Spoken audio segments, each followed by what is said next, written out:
So I'm very excited to reveal to you today a straightforward but highly effective attacking strategy that I think you could use to start winning chess games immediately.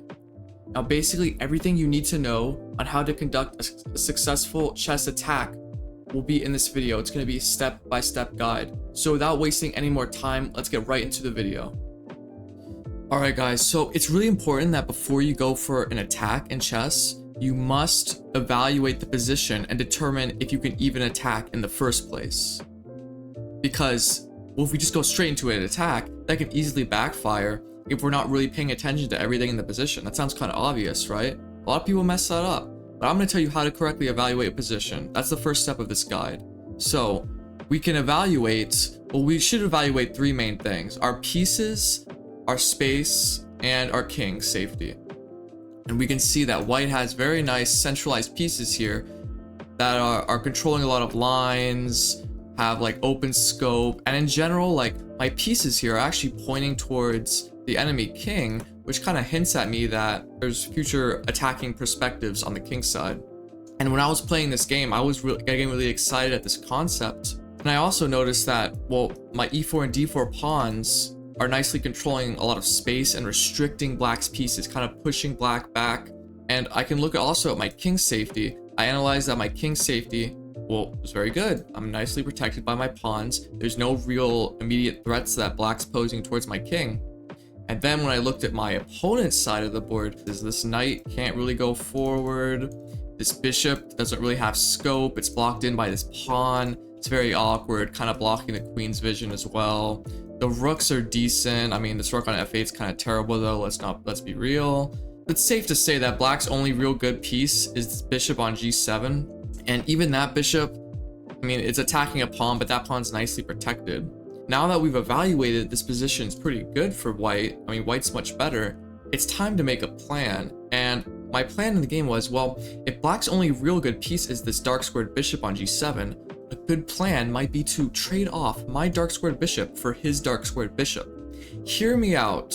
If these bishops were to be traded off the board, black would be left with a lot of dark squared weaknesses all over the board, but specifically on the king side, where he would be very vulnerable, and my queen and my knight could potentially take over these dark squares and exploit them and launch a devastating attack on the king.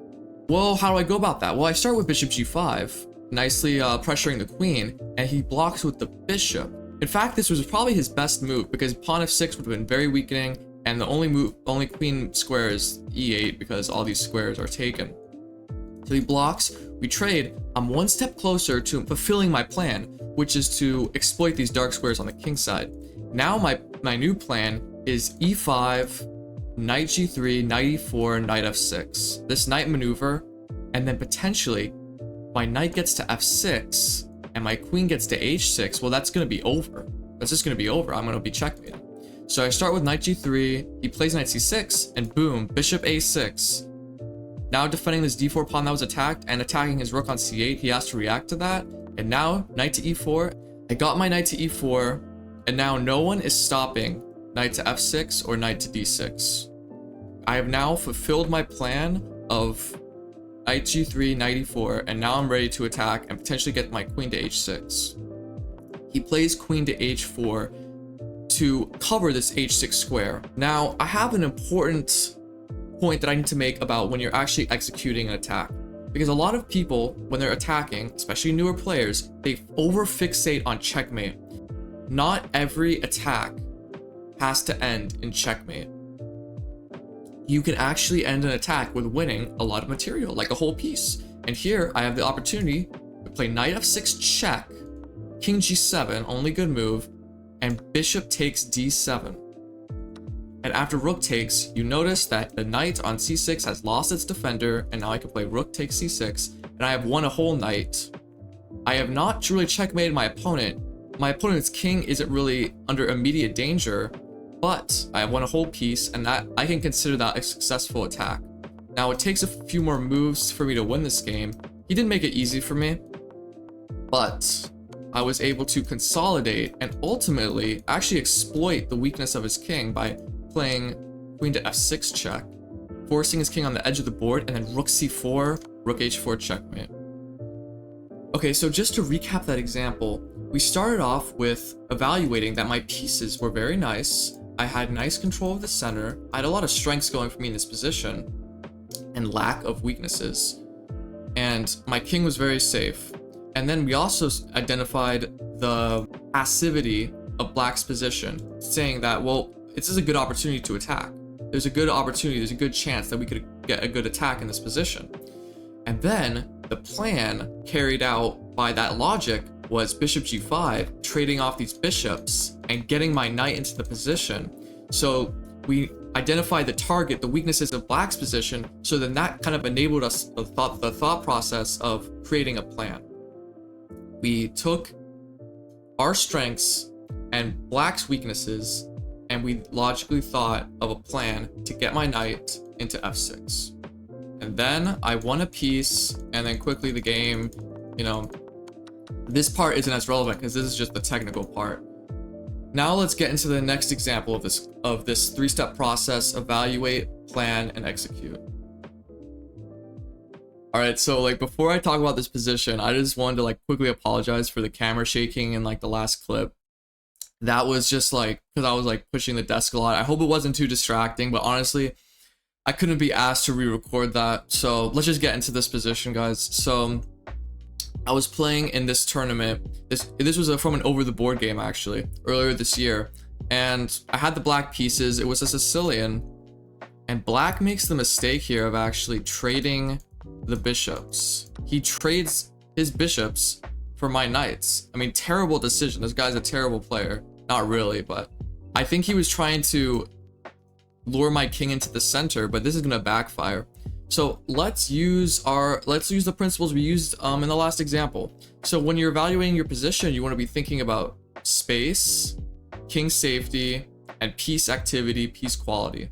Okay, let's look at space. Well, honestly, white has some good space here on the queen side in the center, but in terms of king safety, well, that's a completely different story because my king is very much safe. It's 2 squares away, well, 2 moves away from being like really nicely tucked away on the king side, and white's king is actually a little bit in more danger because it has not castled yet.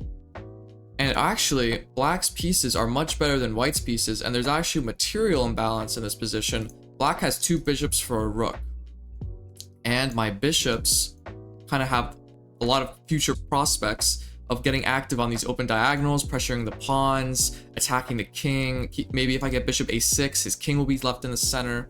So I actually have a lot of things going for me in this position, and a lot of attacking possibilities, a lot of attacking potential, really. So now that I have established that, well, I started making a strategy. I needed to have a goal, a clear objective in the position. When you make a plan, you must have a clear objective in order to keep like your moves consistent. So he played queen to d3. Notice how he couldn't castle on the last move because then I would have taken this pawn on h2 with check, and he would have lost that pawn. So he plays queen to d3, kind of a slow move, improving the quality of his queen, centralizing his queen a bit. Now I play rook to d8 to centralize my rook, getting ready to move my king away. And then he plays pawn to h3, a very slow move. This move is slow. I mean, I get its point. It's to stop me from taking the pawn on h2 with check, but now this gives me the opportunity to make a very powerful move, queen to b6. My strategy here is to keep my opponent's king in the center for as long as possible.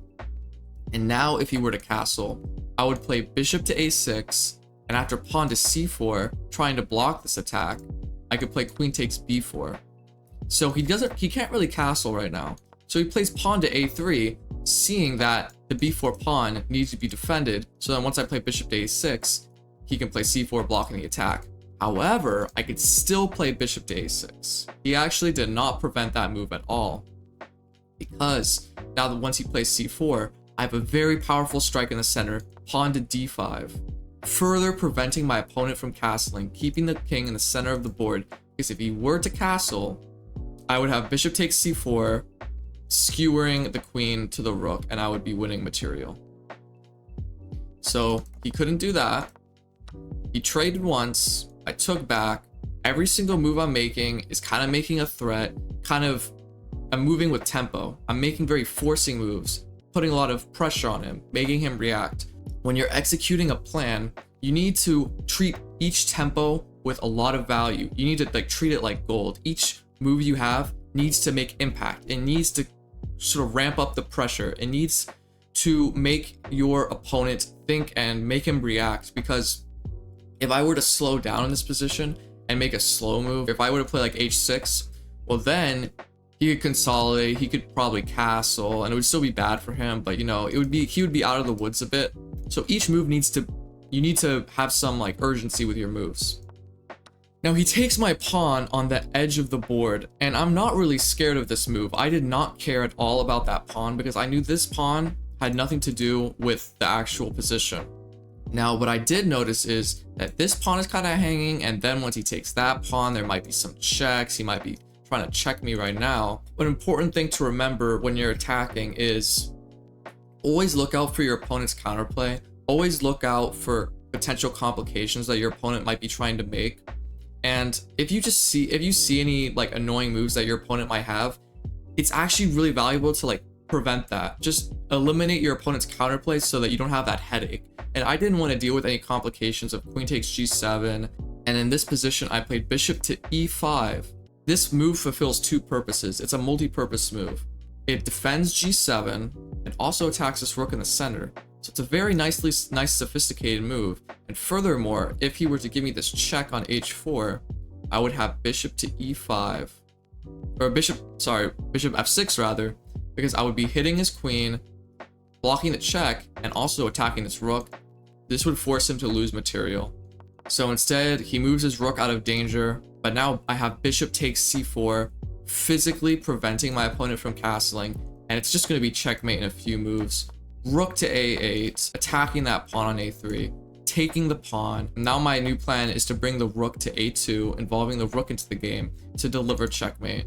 He plays pawn f3, terrible move because I have queen to e3 check, and now I just take all his pieces. This is just the technical part. I get my bishop and queen in and checkmate him in the corner.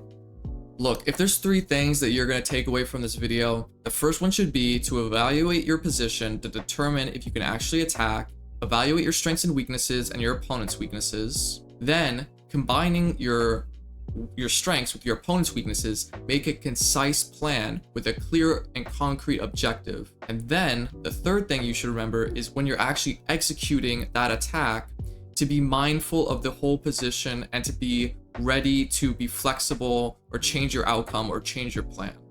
And with that is the end of this full attacking guide. Guys, I really hope that you found this valuable because it was really fun for me to make this. I hope you found this helpful, and have a great day, guys.